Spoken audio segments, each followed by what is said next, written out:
বিসমিল্লাহির রহমানির রহিম। আসসালামু আলাইকুম। কেমন আছেন সবাই?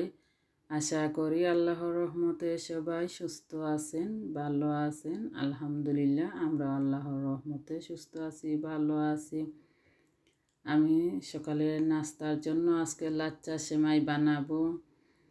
দুধ বসিয়ে দিয়েছি, অনেক দিন লাচ্চা সেমাই খাইনি, ঘরে ছিল, তাই এক প্যাকেট করে নিতেছি। বাচ্চারাও খুব পছন্দ করেছে, সবাই পছন্দ করেছে এই লাচ্চা সেমাইটা। রেডি হয়ে গিয়েছে, এখানে নিয়ে নিয়েছি বাটির মধ্যে, আমরা এখন খাবো। আমি ঘুম থেকে উঠে বইজবার দিতেছি, আপনারা বুঝতে পারতেছেন আমার কথা শুনে একটু কেমন যেন শোনাচ্ছে। আমি একটা পরোটাও করে নিয়ে এসেছি। এইভাবে কে কে খান লাচ্চা সেমাই দিয়ে, পরোটা দিয়ে? আমার তো খুবই ভালো লাগে। অনেক বছর পরে এইভাবে খেলাম পরোটা দিয়ে লাচ্চা সেমাই। পরোটা আমি তেমন খাই না, পরোটার মধ্যে ক্যালোরি বেশি, এই জন্য একটা পরোটার মধ্যে দেখা যায় 200 থেকে 300 ক্যালোরি থাকে, এই জন্য পরোটা তেমন খাই না। দুপুরে রান্না করেছি লেম চপ দিয়ে, আলু ক্যাপসিকাম দিয়ে। ওইটা আর বড় করে ভিডিও করিনি আজকে, আর তেমন ভিডিও করতে মনও চাচ্ছে না। ভাবলাম রান্না করে নেই, পরে একটু আপনাদের সাথে শেয়ার করব। মাশাআল্লাহ, কারির কালারটা খুবই সুন্দর হয়েছে। আর ওইদিকে মাছ ভাজিও করেছি।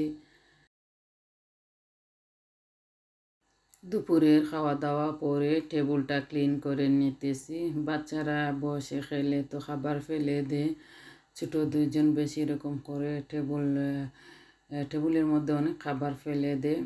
আর টেবিলটা আমি পরিষ্কার করে নিতেছি, টেবিলের সব কিছু সরিয়ে ক্লিন করে নিতেছি।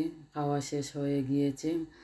আজকে ছোট্ট একটা ব্লগ শেয়ার করেছি, লাইক দিয়ে সবাই ফলো আজ করবেন আশা করি। তেমন বড় ব্লগ না, আজকেরটা একেবারে ছোটো। আজকে আর ভিডিও করতে মন চাচ্ছে না, তাই ছোটো করে শেয়ার করেছি।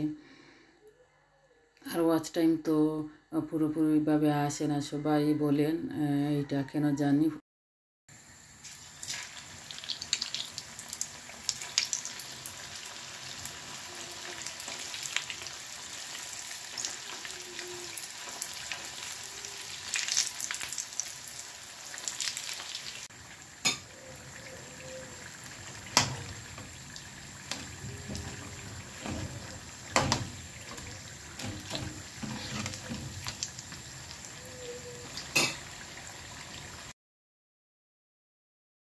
ফ্রাই করা হয়ে গেছে, রোলগুলো আমি উঠিয়ে নিতেছি। আর তারপরে আমি ডাল পুরি ফ্রাই করব। বাচ্চাদেরকে একটা না একটা নাস্তা বিকেলে দিতে হয়, না হয়তো আমাদেরও কিছু না কিছু খেতে হয়, শুধু বাচ্চাদের না, আমাদেরও কিছু একটা খেতে হয়। এখন পর্যন্ত যারা আমার সাথে আছেন আপনাদেরকে অসংখ্য অসংখ্য ধন্যবাদ। ডাল পুরি ফ্রাই করে নিয়েছি, রোলও ফ্রাই করেছি, বাচ্চাদেরকে দিয়ে দেব বিকেলের নাস্তার জন্য। আর নাফিসার আব্বা কাজ থেকে আসার সময় কিছু শপিং নিয়ে এসেছিলেন। এগুলা ফ্রোজেন চিকেন আর মিট, ফ্রোজেন হলেও এগুলা ফ্রেশ যেইভাবে থাকে, ফ্রেশ চিকেন মিট এইভাবেই থাকে।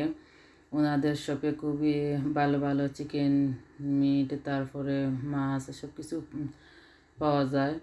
সকালে যে লাচ্চা সেমাই খেয়েছিলাম, নাফিসার আব্বাকে বলেছিলাম আরও আনার জন্য, 2টা নিয়ে এসেছেন। আর ওইদিকে আরও কিছু শপিংও নিয়ে এসেছিলেন। শপিংগুলো আমি টাইডি করে রেখেছি। আসার সময় বাচ্চাদের জন্য চিপস চিকেন নিয়ে এসেছিলেন, বসে বসে বাচ্চারা খাচ্ছে। আর এইটা ছিল আরও একদিনের ভিডিও। এখানে আমি মাশরুম দিয়ে ক্যাপসিকাম দিয়ে ফ্রাইড রাইসের মতো করে করব।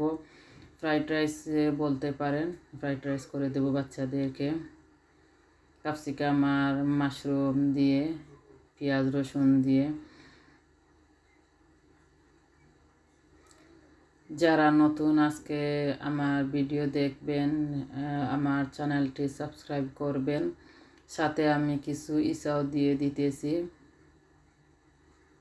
ইসা ক্যাপসিকাম মাশরুম দিয়ে এইভাবে ফ্রাইড রাইস করে খেতে খুবই খুবই মজা হয়, খুব ভালো লাগে। বাচ্চারা তো এগুলা খুবই খুবই পছন্দ করে। এখন আমি কিছু লবণও দিয়ে দিতেছি, বাকি মশলা কারি পাউডার তারপরে ধনে পাউডার দিয়ে দিয়েছি, হলুদ দেইনি। নাড়াচাড়া করে আমি একটু সময় রাখবো জাল হওয়ার জন্য।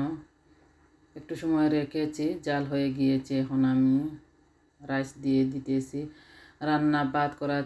ভাত রান্না করা ছিল, এই থেকে কিছুটা দিয়ে দিয়েছি। আমার কথা বলতে কোনো ভুল হলে ক্ষমা সুন্দর দৃষ্টিতে দেখবেন, কারণ ওইদিকে নাইম নাদিমকে সিটিং রুমে রেখে এসেছি। নাসিহা আছে, তারপরেও একটু ওইদিকে মনোযোগ দিতে হয়, ওরা কী করতেছে না করতেছে খেয়াল রাখতে হয় ওখান থেকে।